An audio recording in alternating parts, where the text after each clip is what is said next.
Ja, ich bin als echter Pilserbub am Wollstock großgezogen.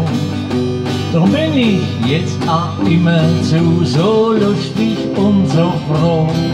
Mit Pilserboy und mit Humor, da kommt dem vielen leichter vor.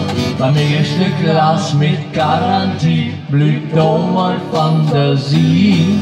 Ich denk mal aus, wo ich da sitz und trink mal Schippel leer. Und in dem großen Himmelblau eine kleine Wirtschaft leer. Und in dem großen Himmelblau eine kleine Wirtschaft leer.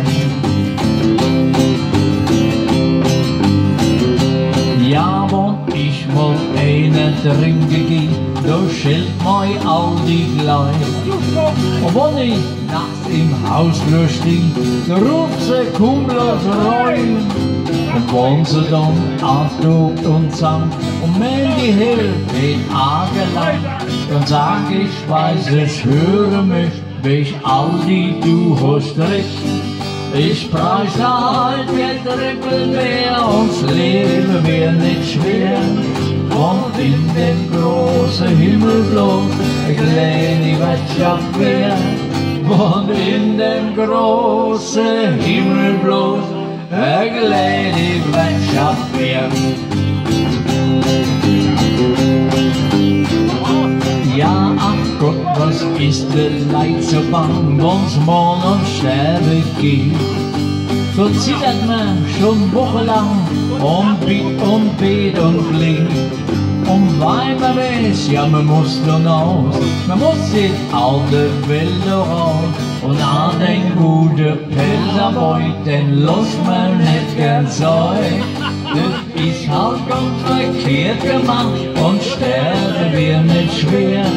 Und in dem großen Himmelblau eine kleine Wirtschaft wär. Und in dem großen Himmelblau eine kleine Wirtschaft wär.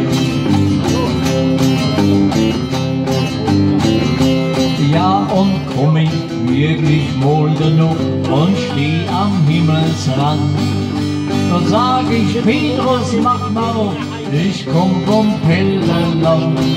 Mein bester Freund, ich sag dir gleich, das war nämlich der Pilserboy. Die Wälder und er war ganz doll, ich hab die Nase jetzt voll.